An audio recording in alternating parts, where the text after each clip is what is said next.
నమస్తే. ఉస్మానియా యూనివర్సిటీలో ఉన్న ఉద్యమాల పురిటిగడ్డ. ఈ వేదిక ద్వారానే ఎన్నో ఉద్యమాలు జరిగితే తెలంగాణ రాష్ట్రం ఏర్పడ్డది. రాష్ట్రం ఏర్పడిన తర్వాత కూడా మొన్న మార్పులో ఇదే ఉస్మానియా పురిటిగడ్డ ఎన్నో ఉద్యమాలు చేస్తే రాష్ట్రంలో మార్పు వచ్చింది. సో మనతో పాటు ఉద్యమ నేత, ఓయూజేఏసీ నేత మైపాల్ యాదవ్ ఫైర్ బ్రాండ్ మనతో పాటు ఉన్నారు. రాష్ట్రంలో ఏం జరుగుతూ ఉన్నది, మార్పు దిశగా కాంగ్రెస్ పార్టీ పనిచేస్తూ ఉందా, ఇవన్నీ అంశాలపైన మాట్లాడే ప్రయత్నిద్దాం. యానా నమస్తే. చాలా తర్వాత కలిసినాం. కంగ్రాచులేషన్స్. మీరు పక్కా తెలంగాణ ఛానల్ పెట్టి రామయ్య కూడా నేను కొన్ని చూస్తున్నా. నిజానికి కెమెరా కూడా దాసరి శ్రీనివాస్ అన్న దగ్గర తీసుకుని వచ్చి కెమెరా షూట్ చేస్తున్నారు. డెఫినెట్గా పక్కా తెలంగాణ ఛానల్కు ప్రతి ఒక్కళ్ళు కూడా ఆర్థిక సాయం అందించాల్సిన అవసరం ఉంది. నాకు గతంలో నా ఛానల్కి సపోర్ట్ చేసిర్రు. రేపు నాకు సపోర్ట్ చేసిన వాళ్ళు, నన్ను ఇష్టపడే వాళ్ళు అందరూ కూడా పక్కా తెలంగాణకు ఆ స్క్రోలింగ్లో ఉంటుంది, గూగుల్ పే, ఫోన్పే ఖచ్చితంగా చేయండి అన్న. మరి మీరు ఇయ్యారా అంటే నేను కూడా ఎంతో కొంత ఖచ్చితంగా నేను కాంట్రిబ్యూట్ చేస్తే, చేతిలో కూడా ఇప్పుడు లేవు. డెఫినెట్గా నేను పక్కా తెలంగాణ ఛానల్కు సపోర్ట్ చేస్తా. ఈ ఛానల్ని కాపాడుకోవాలి. రీజన్ ఏంటంటే రాము చేసిన ఒక వీడియో ఎంటైర్ స్టేట్నే షేక్ చేసింది. ఏదైతే భువనగిరికి సంబంధించిన నియోజకవర్గంలో మహిళలతోని ఒక 100 మంది మహిళలతోని, అమ్మ మేము ఇట్లా కష్టపడుతున్నాం అమ్మ, కేసీఆర్ ఇట్లా చేస్తుండు, మీరు పెన్షన్ కోసం చూస్తారు, పిల్లలు సూసైడ్ చేసుకొని చచ్చిపోతారు, మీకు దండం పెడతానమ్మా అనే ఒక్క వీడియో కొన్ని వేల వాట్సాప్ గ్రూపులలో షేర్ అయ్యి, ఇట్లాంటి వీడియో ఊరికొకటి ఉంటే బాగుండని నాకు పర్సనల్గా వచ్చింది. అంటే నేను చాలా హ్యాపీగా ఫీల్ అవుతున్నా. దానికి కేసీఆర్ను దించడంలో రాము పాత్ర కూడా అత్యంత కీలకం. కాబట్టి పక్కా తెలంగాణకు మీరు సపోర్ట్ చేయాల్సిన బాధ్యత ఉందని నేను విజ్ఞప్తి చేస్తాను. ఓకేనా, థ్యాంక్ యూ సో మచ్ అన్న. సో ఎనీవే, మీరు, నేను, చాలామంది మళ్ళాంటి గొంతుకలు మొత్తం రాష్ట్రంలో ఆనాడు అసెంబ్లీ ఎలక్షన్ల ముందు రాష్ట్ర వ్యాప్తంగా తిరిగి పబ్లిక్ని కొంత చైతన్యం చేసినప్పుడు, సో మన కోరిక మేరకు పబ్లిక్ ఇబ్బంది పడుతున్న నేపథ్యంలో రాష్ట్రంలో మార్పు వచ్చింది, కాంగ్రెస్ పార్టీ అధికారంలోకి వచ్చింది. సో ఈ మధ్యకాలంలో మైపాల్ యాదవ్కు ఏమైంది, ఎందుకు సైలెంట్ అయిందంటే ఏం చెప్తారు? నేనేం సైలెంట్ కాలేదు, కానీ ఇప్పుడు చూస్తున్నాం, అబ్జర్వ్ చేస్తున్నాం, చేసే కాడికి చేసినాం. స్టార్టింగ్లో డిఎస్సి పోస్ట్ పోన్ గురించి అడిగినప్పుడు నన్నే తీసుకెళ్ళారు, అఫ్జల్గంజ్ పోలీస్ స్టేషన్లో పెట్టినారు. ఇంకోటి చిక్కడపల్లి లైబ్రరీ కాడ గ్రూప్ 1కి సంబంధించి, గ్రూప్ 2కి సంబంధించిన ఉద్యమం జరిగినప్పుడు చంద్రాయన గుట్టకు తీసుకుపోయారు. ఆ టైంలోనే స్టార్టింగ్లోనే చేసినాం. ఇప్పటికి కూడా నిరుద్యోగులు వాళ్ళు బయటకు వస్తే మనం చేస్తాం రాము. వాళ్ళు బయటకు రాకుండా వాళ్ళు లైబ్రరీలోనే కుర్చీలు కతుక్కొని ధర్నా చౌక్ దగ్గర మీటింగ్ పెడితే వాళ్ళు ఓయూ లైబ్రరీ నుంచి ఒక 5-10 మంది వస్తే కాదు కదా, అందరు రావాలి కదా. అట్లా వాళ్ళలో చైతన్యం వచ్చినప్పుడు డెఫినెట్గా నేను గతంలో కేసీఆర్ మీద చేసినట్టే చేద్దాం. అదేవిధంగా రైతులు కూడా మీరు రండి, గ్రామానికి ఒక టీం పెట్టుకోండి. ఎవరికైతే రైతు బంధు రాలేదో, లేదంటే రైతు రుణమాఫీ కాలేదో, ఎవరైతే నష్టపోయారో, మీకు అన్యాయం జరిగిందో, మీరు ఒక గ్రూప్కి ఏర్పడి ఒక సభలాగా పెట్టుకుంటే మమ్మల్ని పిలువండి, వస్తాం కదా. వాళ్ళు వెళ్ళకుండా మనంలోనే ఎంతకాలం ఉరుకుదాం చెప్పు. మనం కూడా ఒక 6 ఏళ్ళ నుంచి చేసి కేసీఆర్ మీద ఇంకా మనం ఈ గవర్నమెంట్ కూడా మన కనీసం ఎవరికి థ్యాంక్స్ కూడా చెప్పింది లేదు. రేవంత్ రెడ్డికి, గోరెడ్డి వెంకన్న కేసీఆర్కు డల్లాస్లో పోయి భజన చేస్తుంటే ఆయన 1 కోటి రూపాయలు ఇస్తాడు. గంటా చక్రప్ప అని కేసీఆర్కి సపోర్ట్ చేసిన వ్యక్తికి అంబేద్కర్ యూనివర్సిటీకి వీసీ చేస్తాడు. ఇదే ఫోన్ ట్యాపింగ్ అది ఇది ఇష్యూ నడుస్తుంది. ఆయన మాజీ డీజీపీ మహేందర్ రెడ్డిని తీసుకుపోయి టీఎస్పీఎస్సికి చైర్మన్ చేస్తాడు. ఏంది మరి, ఎవరు కొట్లాడిరు, ఎవరికి డబ్బులు ఇస్తున్నావు? పుష్ప 2 ఆయనకు 10 లక్షలు ఇస్తే అటు తీసి అవతల పడేసినట్టు పోతున్నాడు దిల్ రాజు గద్దర్ అవార్డుల కింద. విజయ్ దేవరకొండకి ఇస్తున్నావు, నువ్వు ఎవరికయ్యా పైసలు ఇవ్వాల్సింది? ఇవాళ కేసీఆర్ గద్దె దిగకపోతే గద్దర్ అవార్డులు ఎక్కడి? గద్దర్ అవార్డులు ఎక్కడి? కేసీఆర్ గద్దె దిగిపోకపోతే మరి కేసీఆర్ని గద్దె దించిన దాంట్లో రాము, మైపాల్, తిన్మర్మలన్న, రగన్న, దాసరి సీనన్న వీళ్ళు ఉన్నారా? లేదంటే తెలంగాణ విట్టలన్న, పృథ్వన్న, గాద ఇన్నన్న, పాషమన్న, ఓయూ శంకర్ అన్న, సురేష్ యాదవ్, వీళ్ళందరినీ నువ్వు రోడ్ల మీద పడేసి నువ్వు ఎవరికయ్యా ది విజయ్ దేవరకొండకు, అల్లు అర్జున్కు, గోరెడ్డి వెంకన్నకు ఎవరండి వాళ్ళంతా? ఆంధ్ర వాళ్ళకు గద్దర్ అవార్డులు ఇచ్చడానికి ఆంధ్ర ఫిలిం వాళ్ళకు ఒక ఆంధ్ర పేరు పెట్టుకో. అసలు తెలంగాణ ఫిలిం ఇండస్ట్రీలో సిగ్గు ఉండాలి. తెలంగాణలో ఒక విజయ్ దేవరకొండ ఒకటి తప్ప ఇంకా మిగతా వాడు లేనే లేడు. వాళ్ళు కూడా అడ్డమైన సినిమాలు తీస్తున్నారు. అంటే మేము తెలంగాణ ప్రజలకు చెప్తున్నాం, కేసీఆర్ను గద్దె దించింది ఎవరు? గద్దెనెక్కిన తర్వాత ఈ రేవంత్ రెడ్డి డబ్బులు ఎవడికి వస్తున్నాడు? కోస్తే కానీ డబ్బులు లేవన్నాడు. నువ్వు విజయ్ దేవరకొండకు పీకనందుకు ఇస్తున్నావా? అల్లు అర్జున్కి ఎందుకు ఇస్తున్నావు? గోరెడ్డి వెంకన్నకి ఎందుకు ఇస్తున్నావు? అంటే కేసీఆర్కు భజన చేసేటోళ్ళకి నువ్వు ఇస్తావని ఫిక్స్ అయినావా? అరే కేసీఆర్ను గద్దె దించడానికి కడుపులో పేగులు తెగిపోయేదాకా కొట్లాడితే ఇప్పటిదాకా అపాయింట్మెంట్ ఇవ్వవు, కనీసం చిన్న థ్యాంక్స్ చెప్పు, ఒక ఛాయ్ కూడా తాగిపించిన పాపాన పోలేవు. ఈ అందరు ఉసురు తలుగుతుంది. ఆయన అంటాడు కదా, కాలం నమ్ముతా, ప్రకృతి నమ్ముతా. ప్రకృతికి మేము చెప్తున్నాం, నిజంగా ప్రకృతి అన్నీ చూస్తుంది. ఒకవేళ నిజంగానే రేవంత్ రెడ్డి మమ్మల్ని మోసం చేసిన మాట వాస్తవం అయితే, మోసం అంటే ఆయన దగ్గర మాకేం మాట ఇయ్యలే, కనీసం నిరుద్యోగుల తరపున కొట్లాడిర్రు, ఇంతమంది పోరాటం చేసిర్రు, వీళ్ళని హక్కున చేర్చుకోవాలి, అట్లీస్ట్ ఒక థ్యాంక్స్ చెప్పాలి. ఏం పదవులు ఇయ్యకు, థ్యాంక్స్ చెప్పే కృతజ్ఞత హీనుడికి రేపు ప్రకృతి బుద్ధి చెప్తుందని చెప్తున్నా.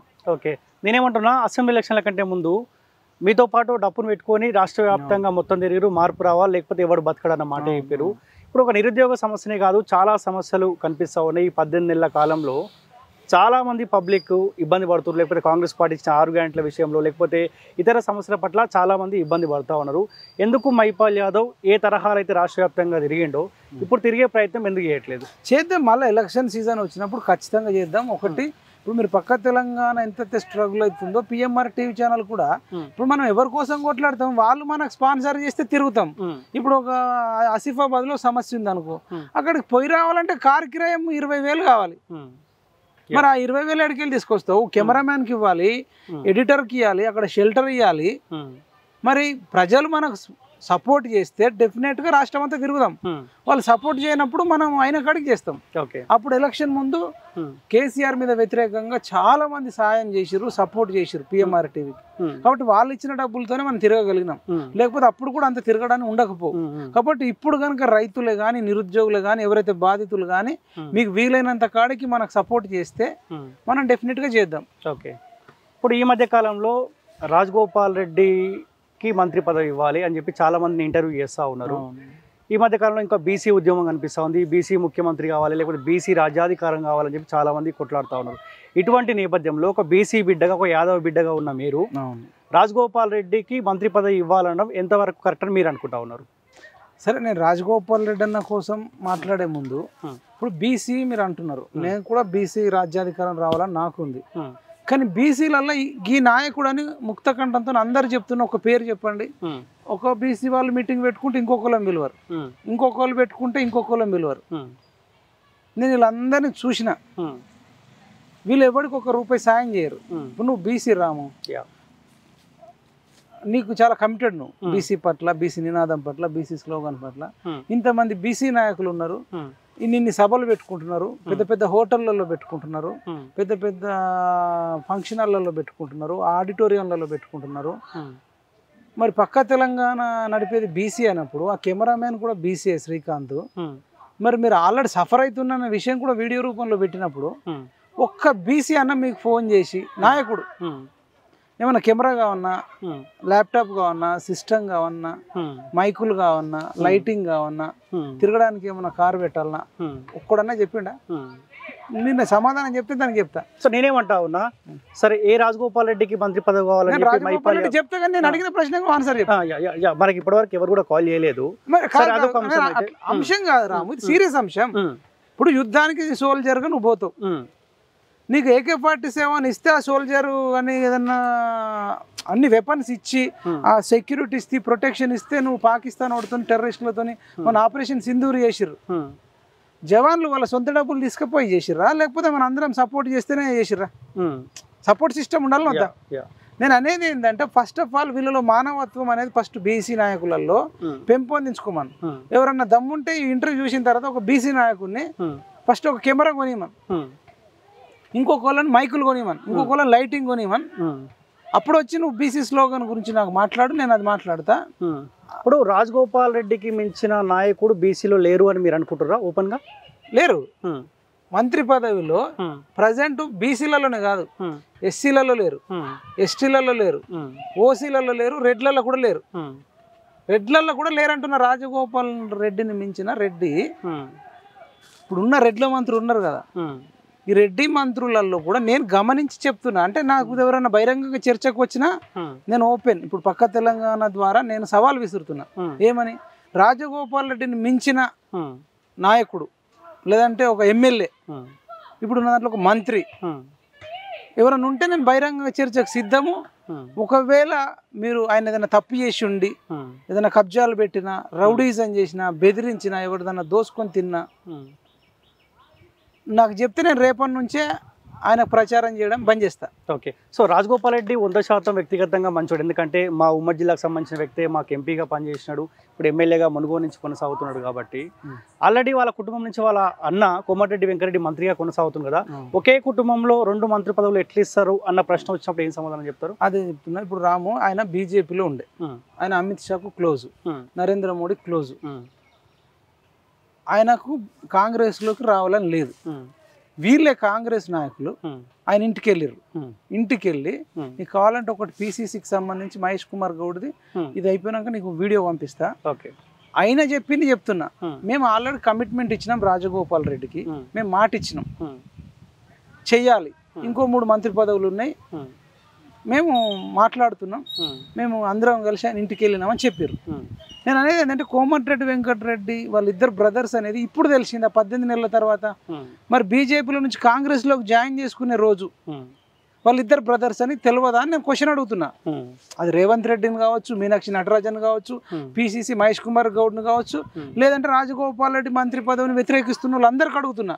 ఆయనకు మాట ఇచ్చింది స్వయాన PCC మహేష్ కుమార్ గౌడ్ జీ తెలుగులో భరత్ అన్నతో ఇంటర్వ్యూ చేసినప్పుడు ఉన్న వీడియోని నేను మీకు పంపిస్తా.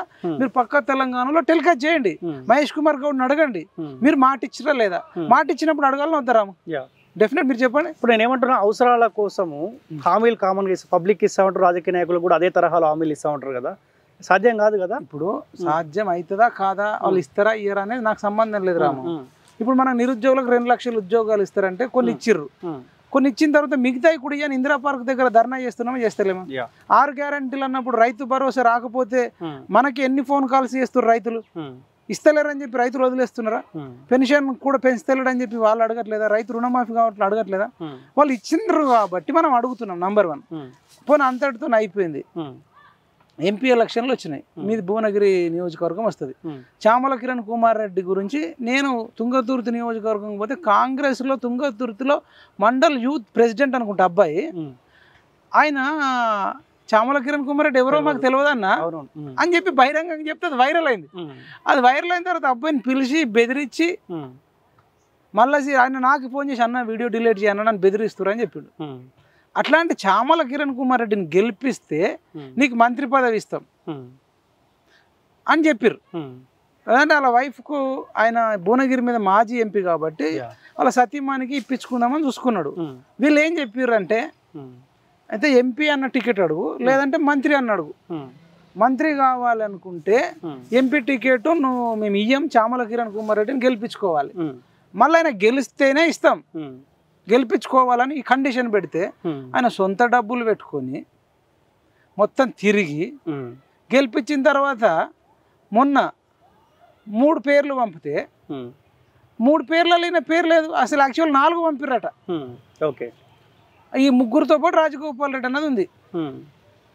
ఇక్కడ ఉన్న వాళ్ళే అంటే కుట్రలు చేస్తారు.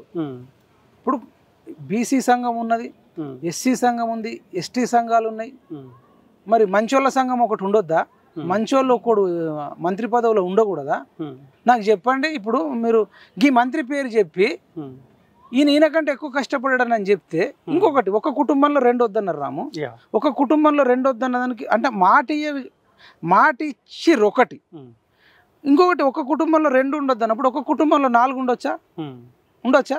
ఉండడం తప్పే కదా. ప్రశ్న అడగాల్సి వస్తే ఏది అడగాలి? ఒక కుటుంబంలో 4 ఉండొద్దని అడగాలి. అడుగుతారు ఎవడన్నా? ఒక ఇంట్లో ఎవరింట్లో ఉందని అడగొచ్చు. యనుమల వారి కుటుంబంలో 4 ఉన్నాయి.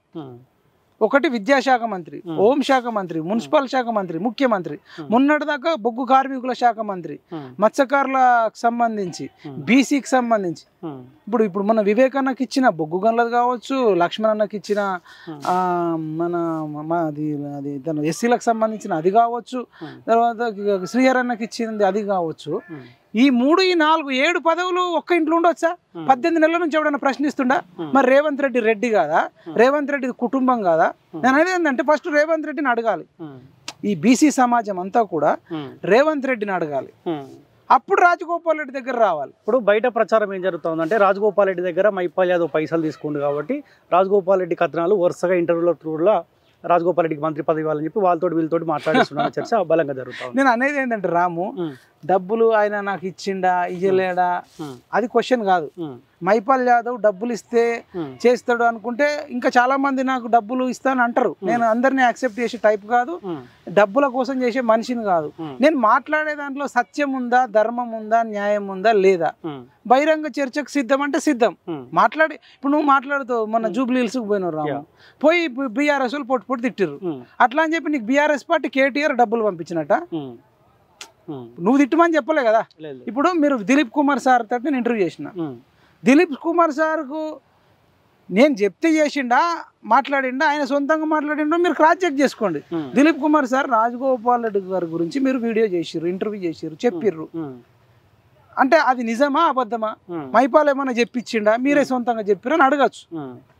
శరత్ సార్ ఉన్నాడు, శరత్ సార్ కూడా మాట్లాడిండు ఆయనకు ఉన్న కాడికి. శరత్ సారు డబ్బులు తక్కువనా? శరత్ సార్ డబ్బులకు లొంగే మనిషా? అడ్వకేట్ శరత్ సార్కు నువ్వు 1,00,000 రూపాయలు 2 లక్షలు ఇస్తా అంటే ఒకళ్ళ గురించి చెప్తాడా?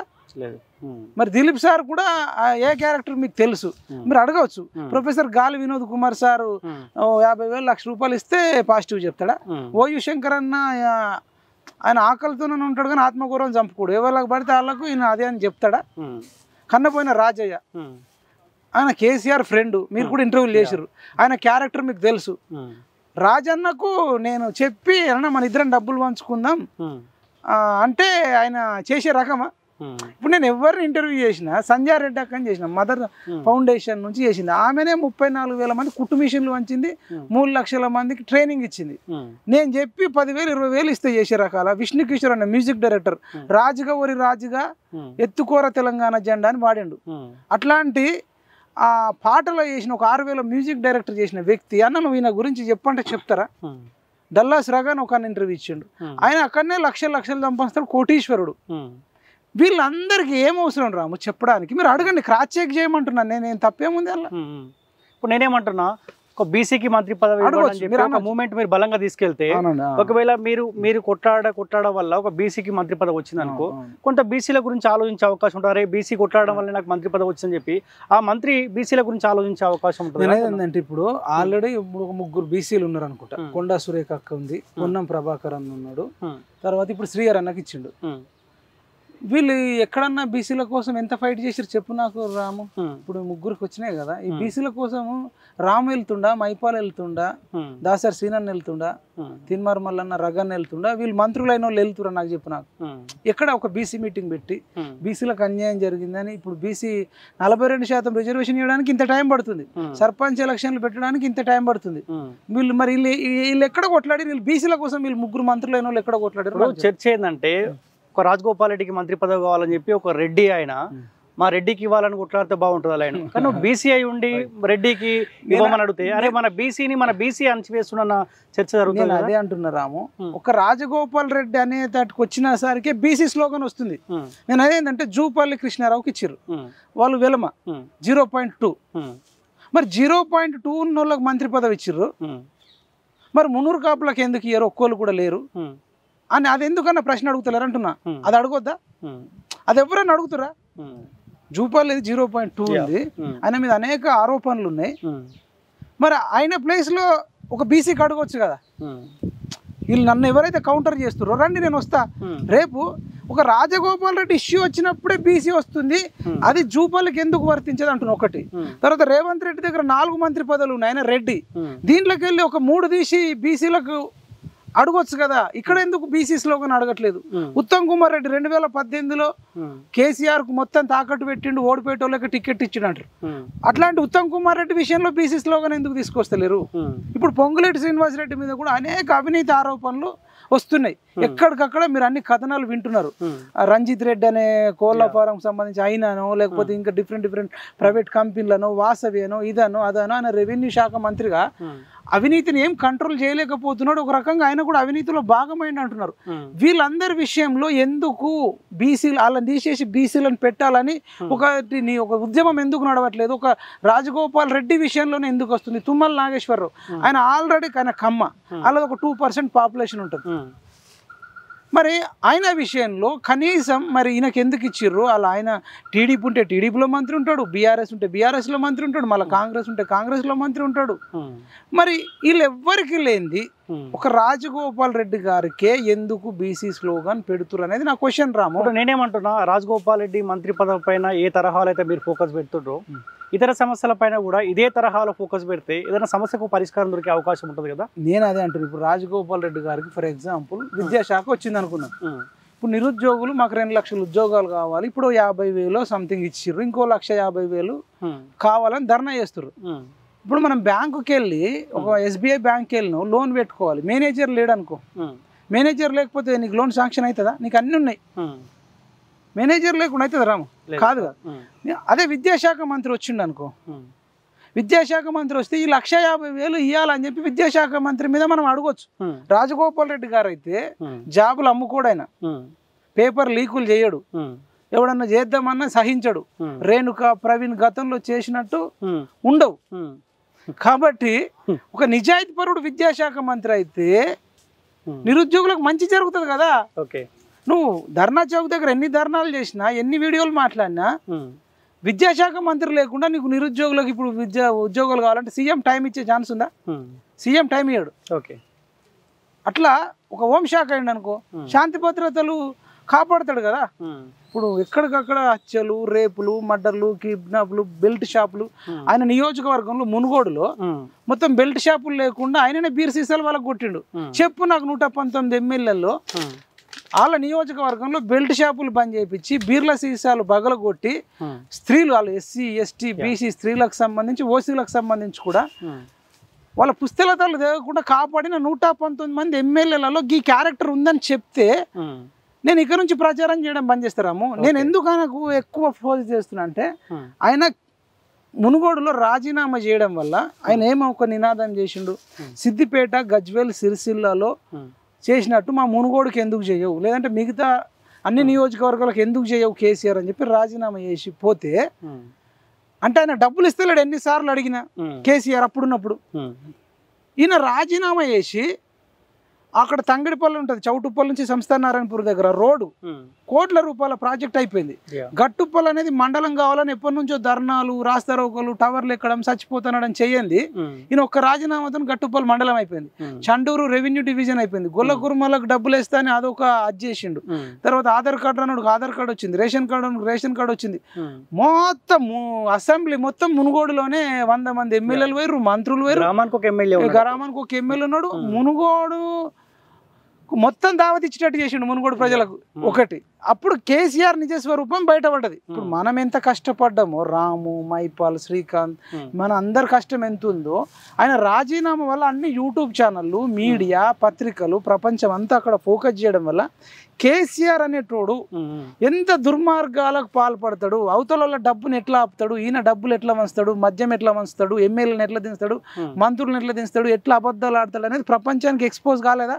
కేసీఆర్ పతనం అవ్వడంలో మునుగోడు ఉప ఎన్నిక అనేది ఒక స్పష్టమైన గీత గీసినట్టు ఇది బీజేపీతో అయ్యేటట్టు లేదు, ఇక బీజేపీతో కాదు అనేది ఆ రకమైన సందేశం వచ్చింది. కేసీఆర్ దురక్రమం, రాక్షసత్వం బయటకు రావడం వల్ల ప్రజలందరూ కాంగ్రెస్ వైపు ఒక వేవ్ రావడానికి ఆ ఉప ఎన్నిక ఉపయోగపడలేదా? ఒకటి.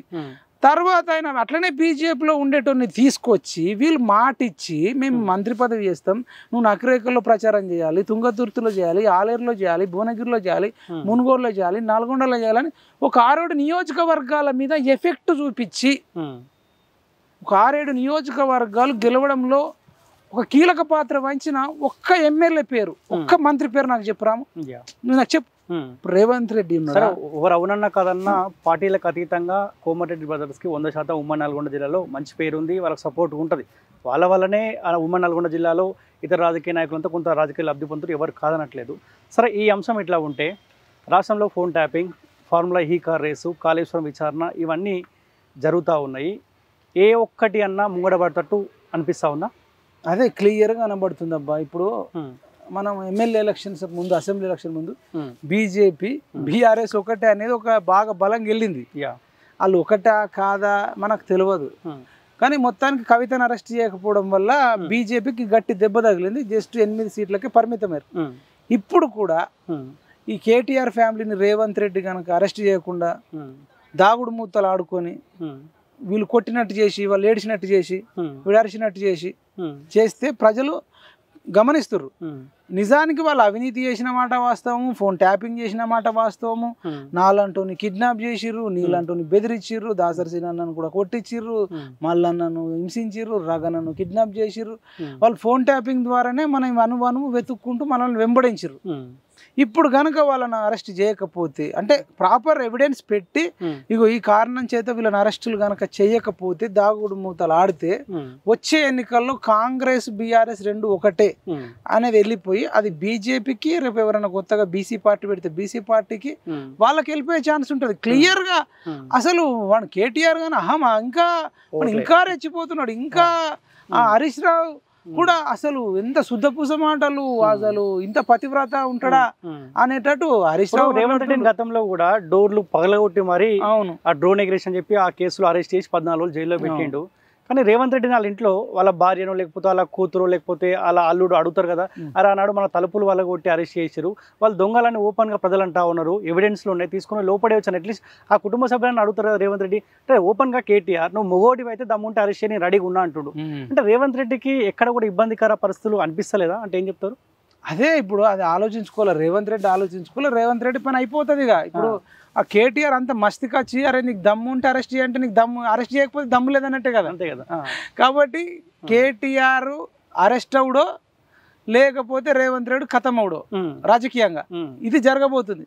అరెస్ట్ చేయకుండా అరెస్ట్ చేస్తే వాళ్ళకి మైలేజ్ వస్తుందని చూస్తుండేమో, అరెస్ట్ చేయకపోతేనే ఎక్కువ తిరుగుబాటు వస్తుంది. ఇంకా ప్రజలందరూ వీళ్ళకి ఓట్లేసిందే వీళ్ళ అవినీతిని అడ్డుకట్ట వేయాలి, ఎంతో కొంత వీళ్ళ అవినీతి సొమ్ము తీసి ప్రజలకు పంచాలని వేస్తే ఇప్పటిదాకా ₹1 బయటకు తీయలే. అంటే వీళ్ళు ములాఖాత్ అయ్యారు అనేది అంటున్నారు. వీళ్ళ చర్యలు వీళ్ళ పద్ధతి అంతా చూస్తుంటే కూడా రేవంత్ రెడ్డి, కేటీఆర్, హరీష్ రావు వీళ్ళంతా సాటుకు అంతా నయీం ఖాన్ భూములు కావచ్చు, నిజాం భూములు కావచ్చు, లేదంటే గవర్నమెంట్ భూములు కావచ్చు, అసైన్మెంట్ భూములు కావచ్చు, లేదంటే వ్యాపారవేత్తల దగ్గర కావచ్చు. ఇప్పుడు ఆ శ్రీ చైతన్య నారాయణ ఉంది ఎగ్జాంపుల్. ఈయన విద్యాశాఖ పెట్టుకున్నాడు. ఆమె నేరెళ్ళ శారద పెద్ద ఫైటర్ లాగా ఆమె వెళ్తుంటది, పోయి వంట చేసేటోళ్ళను, బెండకాయ అనేటోళ్ళను, పప్పుచారు అనేటోళ్ళను బెదిరిస్తుంటది. ఒక లిమిట్ వరకే ఉంటుంది ఆమె కూడా ఏముంటుంది, ఊడ్చేటోళ్ళను. ఆమెకు లిమిట్ కాదు అసలు. ప్రపంచంలో ఎవరన్నా ఉమెన్ కమిషన్ చైర్మన్, ఆ చైర్మన్ అంటే విద్యా సంస్థల చైర్మన్ ఫోన్ చేసి ప్రశ్నించాలనా? బాత్రూమ్ క్లీన్ చేసేటోళ్ళను, వంట చేసేటోళ్ళను, పప్పుచారులో పురుగు, నువ్వు అసలు వాళ్ళని ఎందుకు చేస్తావు? అది చేపించేది ఎవడు? నువ్వు చైర్మన్ ఫోన్ చేయకుండా ఇప్పటిదాకా నారాయణకు ఒక్క ఫోన్ కాల్ అన్న చేసిందేమే లేదు. నువ్వు నారాయణకు కాల్ చేసి లైవ్ పెట్టు. శ్రీ చైతన్యకు సంబంధించిన ఓనర్స్ ఎవరున్నారో వాళ్ళకు ఫోన్ చేసి ఒక లైవ్ పెట్టిందా? పోవాలా, వీడియో షూట్ చేయాలా, అన్ని ఛానళ్ళకు పంపాలా, ఈమె హీరో కావాలా. మళ్ళా మరి ఇప్పుడు ఏమనుకుంటారు అంటే ఇంత చేసిన తర్వాత అవి కంటిన్యూ అవుతుంటే కాంప్రమైజ్ అవుతారేమో, డబ్బులు అవసరం ఉన్నప్పుడు ఒక వీడియో చేస్తుందేమో అనుకుంటారు. ఓపెన్ గట్టి అనుకుంటారు. చర్చ అదే జరుగుతుంది బయట కూడా. అక్కడ అడ్వకేట్ క్రాంతి కుమార్ గానీ, మీరు కాలేజ్ టీవీలో మీరు కానీ మీరు దెబ్బలు తిన్నారు, పోరాటం చేసిర్రు, రిజల్ట్ ఏడు ఉంది. సంవత్సరంన్నర అవుతుంది, వీడియోలు వైరల్ అవుతున్నాయి, సూపర్ మేడం అంటారు, అది అంటారు. మరి నీకు రేవంత్ రెడ్డి అపాయింట్మెంట్ ఇస్తలేడు. అసలు రేవంత్ రెడ్డికి తెలియదా ఈ మాఫియా అంతా? తెలియదా ఏం కంట్రోల్ చేసినట్టు? ఆ ఫుడ్ చక్కగా ఉండదు. అసలు మెయిన్ వాళ్ళు ఎడ్యుకేషన్కి సంబంధించిన రూల్స్ రెగ్యులేషన్స్ ఏ శ్రీ చైతన్యుడు, నారాయణుడు ఫాలో కాడు. వాళ్ళకి ప్రాపర్ గ్రౌండే ఉండదు, ప్రాపర్ వెంటిలేషన్ ఉండదు, ప్రాపర్ ఫుడ్ ఉండదు, స్ట్రెంత్ కూడా ఉండాల్సిన దానికంటే ఎక్కువ ఉంటుంది. హాలిడేస్ లో చెప్తారు, పొద్దున్న లేచి నుంచే వాళ్ళను రుద్దుతారు, ఒక్క రూల్ కూడా వాళ్ళు ఫాలో కారు. ఇప్పుడు మీ అంచనా ఏందో, ఒకవేళ ఈ కాళేశ్వరం విషయంలో ఫోన్ ట్యాపింగ్ లేకపోతే ఫార్ములా ఈ కార్ సంబంధించి ఒకవేళ ఎవరైతే ఉన్నారో, ఈ దొంగలు ఎవరైతే ఉన్నారో వాళ్ళని అరెస్ట్ చేస్తే బీఆర్ఎస్ పార్టీకి ఏమైనా కలిసి వచ్చే అవకాశం, ఆ సానుభూతి ఏమైనా కనిపిస్తుందని మీరు అనుకుంటున్నారా? అంటే కాంగ్రెస్ పార్టీ ఆ తరహాలో కూడా ఏమైనా ఆలోచిస్తూ ఉందా? ఇప్పుడు వాళ్ళు అట్లా ఆలోచిస్తారని నేను అనుకోవట్లేదు, కానీ డబ్బులు అందరి దగ్గర అందరు కలిసి మోసం తింటురేమో, సగం సగం అందరు ఇక పంచుకుంటారేమో, అందుకనే కాంప్రమైజ్. ఎవరికి కలిసి వస్తుందా కలిసి రాదని తర్వాత విషయం. నువ్వు జెన్యున్ గా ఉండకపోతే మనలాంటి ఎడ్యుకేటెడ్స్ అయితే గమనిస్తారు. అంటే నువ్వేం అరెస్టులు చేయకుండా వాళ్ళ తిన్నది కక్కియకుండా వాళ్ళని అట్లనే వదిలేస్తే నువ్వు కాంప్రమైజ్ అయ్యారని అనుకుంటారు. మనమైతే వ్యతిరేకంగా ఉంటాం. ఒకవేళ చేస్తే కనుక మనలాంటి యూట్యూబ్ ఛానల్ కానీ, నిరుద్యోగ సంఘ నాయకులు కానీ అరే మంచి పని చేసిర్రు అని డెఫినెట్ గా వాళ్ళకి మద్దతు ఇద్దాం. ఒకవేళ మీరు కేటీఆర్నో కేసీఆర్నో హరీష్ రావునో రెడ్ హ్యాండెడ్గా ఆధారాలతో సహా పట్టుకొని వాళ్ళని లోపటేస్తే కనుక మేము పూర్తి మద్దతు ఇస్తాం.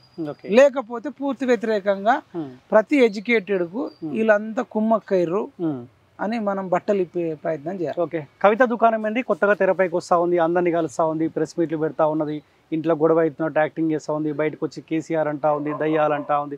ఎట్లా చూస్తారు కవిత ఎపిసోడ్ని మీరు? నాకు ఎందుకు ఆమె కొంచెం పిచ్చి లేచింది ఏమనుకుంటున్నా. 6 నెలలు తిహార్ జైలు ఉండేసరికి, ఎందుకంటే ఇక్కడ నందీనగర్లో ప్యాలెస్ కట్టుకుంది, ఓ 2000 గజాలలో కట్టుకుంది. అవును, ఆ 2000 గజం 4-5 లక్షలు ఉంది అక్కడ.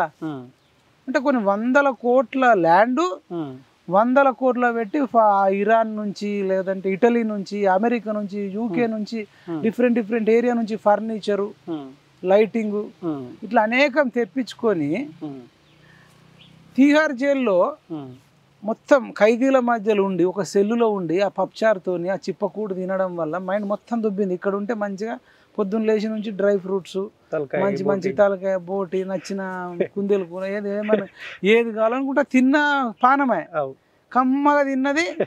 ఇక్కడ మంచిగా సకల సౌకర్యాల నుంచి పోయి ఒక్కసారి తిహార్ జైల్లో పడేసరికి 6 నెలలు, ఒక్కరోజు కాదు 2 రోజులు కాదు, మాజీ సీఎం కూతురు, తెలంగాణ జాతిపిత అని చెప్పుకుంటున్న వ్యక్తి కూతురు, బతుకమ్మకు బ్రాండ్ అంబాసిడర్ అని చెప్పుకుంటున్న ఆమె అసలు అన్నిటికి మించి కేసీఆర్ అనేటోడు జాతిపితనట.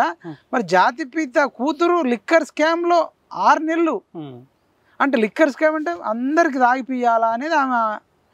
అంటే రాజకీయాలలో కొత్తలో వచ్చినప్పుడేమో లిక్కర్ అనేది ప్రొహిబిటెడ్ చేయాలి, అవాయిడ్ చేయాలి, అదే నా నినాదం, లిక్కర్ అనేది లేకుండా చేయాలి భారతదేశంలో అని చెప్పుకొచ్చింది. ఆ తర్వాత అధికారంలోకి వచ్చినాక భారతదేశం అంతా లిక్కర్ 24 గంటలు అమ్మాలని ఒక పెద్ద కుట్రతోని ఎంతో కొంత నిజం లేకుండా 6 నెలలు నిన్ను తీసుకుపోయి లోపటేస్తారా, నన్ను తీసుకుపోయేస్తారా? దట్టు కేసీఆర్ ఓడిపోయిన తర్వాత. ఒకవేళ ఎలక్షన్ ముందు చేసి ఉంటే ఏమంటుండంటే కేసీఆర్ని ఎదుర్కోలేక నన్ను అరెస్ట్ చేసిర్రు అని చెప్పేటోళ్ళు. కానీ వాళ్ళు అసెంబ్లీ ఎలక్షన్ తర్వాత చేసిర్రు కదా. అంటే జాతిపిత కూతురు 6 నెలలు జైల్లో లిక్కర్ స్కామ్లు ఉందంటే అసలు కేసీఆర్ అనేటోడు ఇంకా రోడ్ల మీదకి రావద్దు. తెలంగాణ ప్రజలకు క్షమాపణ చెప్పాలి. నా కూతురు చాలా పెద్ద తప్పు చేసింది, నన్ను క్షమించండి అని అడగాలి. కేసీఆర్ క్షమాపణ అడగాడు, హరీష్ రావు బావ క్షమాపణ అడగాడు, అన్న కేటీఆర్ క్షమాపణ అడగాడు, కవిత క్షమాపణ అడగదు. అంటే ఇంకా అంటే ప్రజలు పిచ్చోళ్ళు, మేము ఏది చెప్పినా వింటారు అని ప్రజలను పిచ్చోళ్ళు అనుకుంటుంది. కానీ ఆమె పిచ్చిది అవుతుంది. ఆమె ఏ స్టేట్మెంట్ ఇచ్చినా నవ్వుతురు. ఇప్పుడు నిజంగా ఆ కుటుంబంలో గొడవలు జరుగుతూ ఉన్నాయా? అంటే కేసీఆర్నేమో సందర్భాన్ని బట్టి మా నాన్న దేవుడు అట్లా మాట్లాడుతుంది, దయ్యాలుని అని కేటీఆర్ని ఇండైరెక్ట్గా, సంతోష్ రావుని, హరీష్ రావుని కొంత విమర్శిస్తున్నట్టు కనిపిస్తుంది. ఇదంతా కల్వకుట్ల కుటుంబ డ్రామా అనుకోవచ్చా? అంటే చిన్న చితక ప్రతి ఇంట్లో ఉంటాయి. ఇప్పుడు మనకు ఒక తమ్ముడికి ఒక బైక్ కొనిచ్చి అన్నకు కొనియలేవు అనుకో, అరే ఆడు కొనిచ్చిన నాకు కొనియలేవు, నేనేం పాపం చేసిన. సెల్ ఫోన్ యాపిల్ ఫోన్ ఒకళ్ళకి కొనిచ్చి డబ్బా ఫోన్ ఒకళ్ళకి కొనిచ్చిన అనుకో, నాకు ఆయన యాపిల్ ఫోన్ కొనిచ్చిన నాకు డబ్బా ఫోన్ కొనిచ్చినా అనేది జనరల్ గా ప్రతి ఇంట్లో అడుగుతారు. ఇప్పుడు ఈమె పంచాయతీ ఏంది, ఆమెకు రావాల్సిన వాటా, ఆస్తులలో వాటా, అధికారంలో వాటా రాలేదని బ్లాక్ మెయిల్ చేస్తుంది. ఏదో ఒక రోజు ఎంతో కొంత ఇస్తారు, మళ్ళా సెటరేట్ అవుతారు అంతే. వాళ్ళంతా ఒక దొంగల ముఠాలో ఆ దొంగతనం చేసిన ముఠాను మీకు కొంత ఎక్కువ వచ్చింది, నాకు కొంత తక్కువ వచ్చింది, ఆ ముఠా పంచాయతీ అవుతుంది అంటున్నా.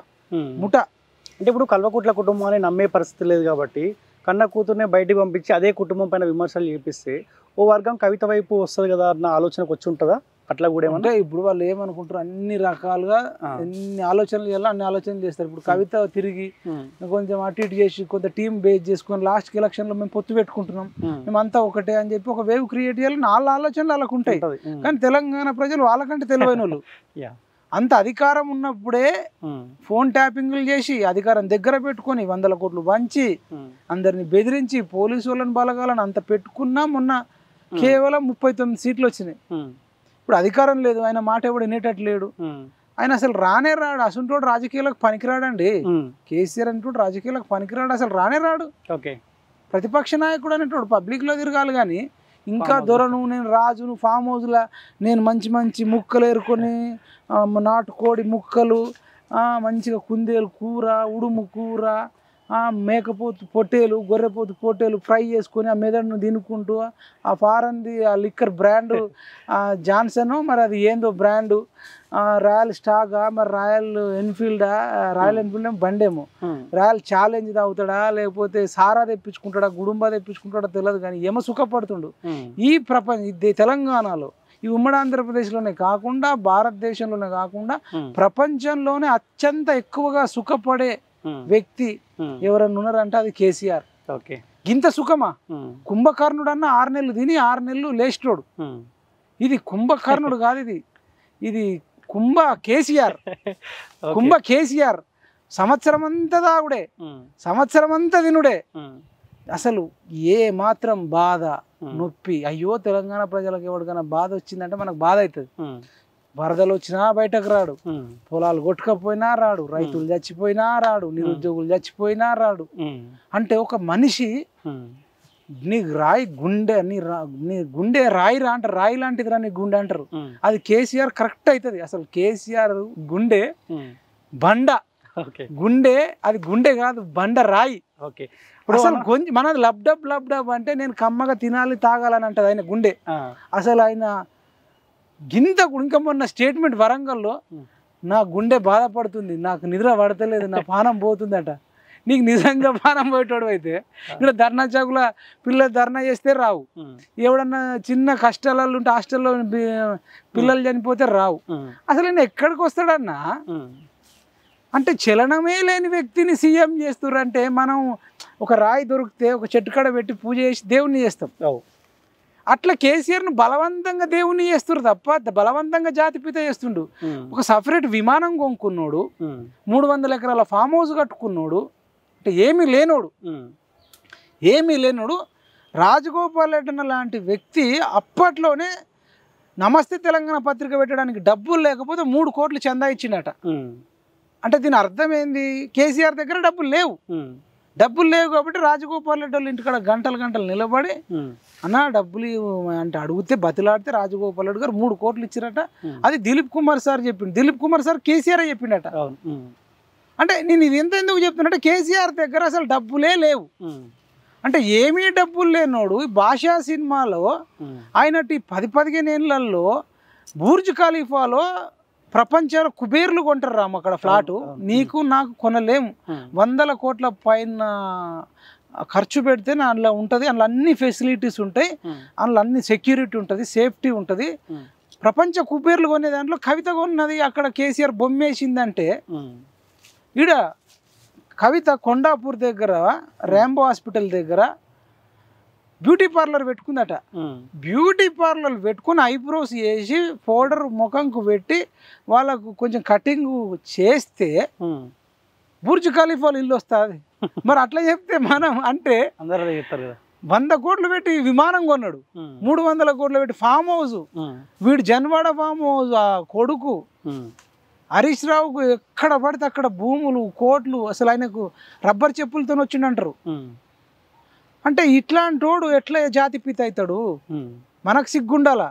ఒకవేళ జాతిపిత అంటే ఒక పోనీ గాంధీని అంటారు, ఆయన బట్టలే ఉండవు, ఆయన పేరు మీద భూములు లేవు.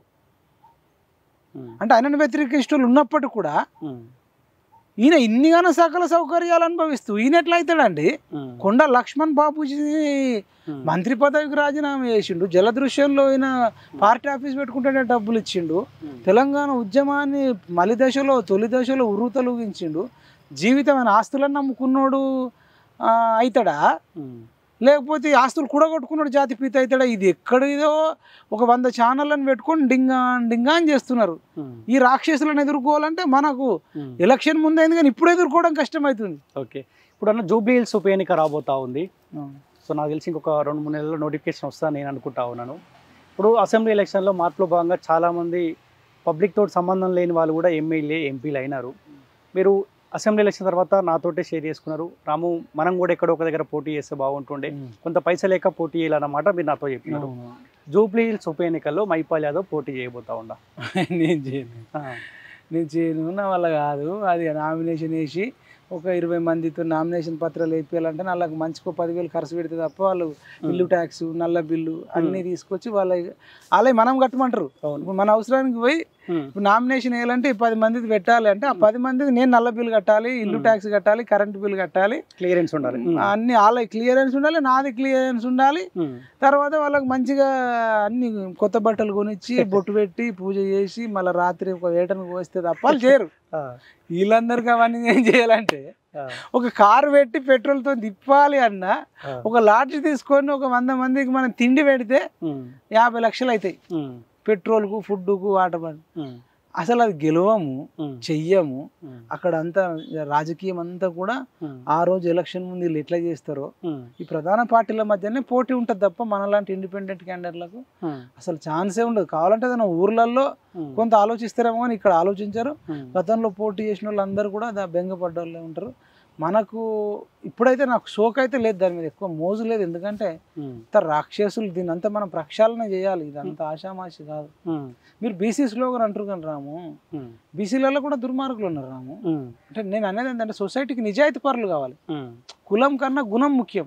ఇప్పుడు ఉత్తరప్రదేశ్లో కాన్ శ్రీరామ్ సార్ వచ్చిండు, ములాయం సింగ్ వచ్చిండు, బీహార్లో లాలూ ప్రసాద్ యాదవ్ వచ్చిండు, మొత్తం సెట్ అయిపోయింది స్టేట్ అంతా సూపరా. మొత్తం బీసీ రాజ్యం వచ్చింది కదా అక్కడ. ఎట్లా ఉంది బీహార్లో ఉత్తరప్రదేశ్లో ఎట్లుండే అంటే వీళ్ళు అంత ఫ్యాక్షన్స్ను ఎంకరేజ్ చేయడం. నేనేదంటే గుణం ముఖ్యం కదా. ఇప్పుడు యోగి ఉన్నాడు, ఆయనకేం ఆస్తులు అవసరం లేదు, కొడుకులు లేరు, కూతురు లేదు, భార్య లేదు. నేను ఎట్లా బీజేపీ సపోర్ట్ అని కాదు, యోగి ఫ్యాను, యోగి అభిమాను. ఆయన వచ్చిన తర్వాత రౌడీలను లేపుతున్నాడు. అయితే టప్ప లేపితే ఈతీకమ్మది గాడు వాడు వీడు మొత్తం పారిపోతున్నారు. ఇప్పుడు ప్రజలు ఊపిరి పీల్చుకోగలుగుతారు. అది మిగులు బడ్జెట్కి వచ్చింది. యోగి ఓసీ కావచ్చు, నాకు తెలియదు. ఆయన ఎస్సీ కాదు, ఎస్టీ కాదు, బీసీ కూడా కాదు. యోగి ఓసీ అనుకుంటున్నా. కానీ యోగి లాంటి నాయకులు కావాలి. అప్పుడు ఎస్సీలకు, ఎస్టీలకు, బీసీలకు, స్త్రీలకు, చిన్నోళ్ళకు, పెద్దోళ్ళకు, మంచి వాళ్ళందరికీ మంచి జరుగుతుంది కదా అనేది నాకుంది ఒక అభిప్రాయం. ఓకే, సో ఎనీవే అన్న, థ్యాంక్ యూ సో మచ్ అన్న. Thank you. సో ఇది ఓయూ ఫైర్ బ్రాండ్ మైపాల్ యాదవ్తో స్పెషల్ ఇంటర్వ్యూ. దయచేసి ఈ వీడియో ఎక్కువ మందికి షేర్ చేసే ప్రయత్నం చేయండి. సో ఖచ్చితంగా రాబోయే ఉప ఎన్నికలలో ఎక్కడైతే ఎలక్షన్ జరుగుతూ ఉన్నాయో ఏ ప్రశ్నించే గొంతుకలైతే మార్పు కోసం భాగస్వాములయ్యారో, మార్పు కోసం కొట్లాడారో, సో ఖచ్చితంగా కాంగ్రెస్ పార్టీ తీసుకున్న నిర్ణయాల పట్ల 100% ప్రజల పక్షాన పక్కా తెలంగాణ కొట్లాడుతుంది. ప్రశ్నించే గొంతుకలు పక్కా కొట్లాడతారు. చూసుకోండి, పక్కా తెలంగాణ, ఇది ప్రజల గొంతుక.